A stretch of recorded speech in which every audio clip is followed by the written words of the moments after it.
சுவாதி கொலை வழக்கில் சிறையில் இருக்கும் ராம்குமாரை காவல்துறை அதிகாரிகள் இன்று வீடியோ பதிவு செய்தனர். இது தொடர்பான கூடுதல் விவரங்களை செய்தியாளர் எழில் தருகிறார். அவரோடு பேசலாம். எழில், ராஜ்குமாரிடம் இன்று எந்த மாதிரியான தகவல்கள் வீடியோ பதிவு செய்யப்பட்டன? கார்த்திகேயன், புழல் சிறையில் சுவாதி கொலை வழக்கில் கைது செய்யப்பட்டுள்ள ராம்குமாரை நுங்கம்பாக்கம் காவல் உதவியான தேவராஜ் முன்னிலையில் வீடியோ பதிவு செய்யப்பட்டது. அதாவது இந்த பதிவு என்பது ராம்குமாரின் நடைபாவனைகள் குறித்து ஒரு பதிவு செய்யப்பட்டிருக்கிறது. ஏனென்றால் ஜூன் 24ஆம் தேதி நுங்கம்பாக்கத்தில் சுவாதி ரயில் நிலையத்தில் வெட்டி படுகொலை செய்யப்பட்டிருக்கிறார். அப்போது ரயில் நிலையத்தை சுற்றி பல்வேறு குடியிருப்புகளிலிருந்து கண்காணிப்பு கேமராவில் பதிவான விசாரணை செய்யப்பட்டிருக்கிறது. அதில் ராம்குமாரின் உருவம் பதிவானதாக இந்த வழக்கு பதிவு செய்யப்பட்டு அந்த விசாரணை மேற்கொள்ளப்பட்டு வருகிறது. கண்காணிப்பு கேமராவில் பதிவான உருவத்தை வைத்து இந்த புழல் சிறையில் நுங்கம்பாக்கம் காவல் உதவி ஆணையரும் இந்த வழக்கின் விசாரணை அதிகாரியுமான தேவராஜ் முன்னிலையில் இந்த வீடியோ பதிவு என்பது செய்யப்பட்டிருக்கிறது.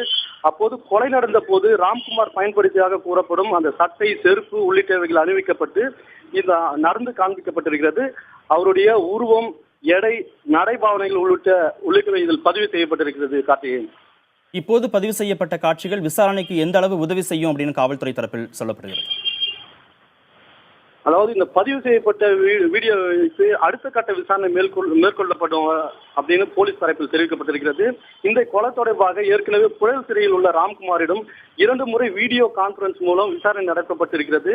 நேற்று நடத்தப்பட்ட விசாரணையில் கூட வரும் 26ஆம் தேதி வரை இந்த காவல் நீடிக்கப்பட்டிருக்கிறது. அதன் பின்பு அவரை போலீசார் கஸ்டடி எடுத்து விசாரிப்பார்கள் என தெரிவிக்கப்பட்டிருக்கிறது. கண்காணிப்பு கேமராவில் பதிவான உருவம் மற்றும் தற்போது புழல் சிறையில் பதிவு செய்யப்பட்டிருக்கிற வீடியோ வைத்து தொடர்ந்து இந்த புலன் விசாரணை நடத்தப்படும் என்றும் இதனால் இந்த விசாரணையில் ஒரு திருப்பு முனை ஏற்படும் என்று போலீஸ் தரப்பில் தெரிவிக்கப்பட்டிருக்கிறது. கார்த்திகேயன்.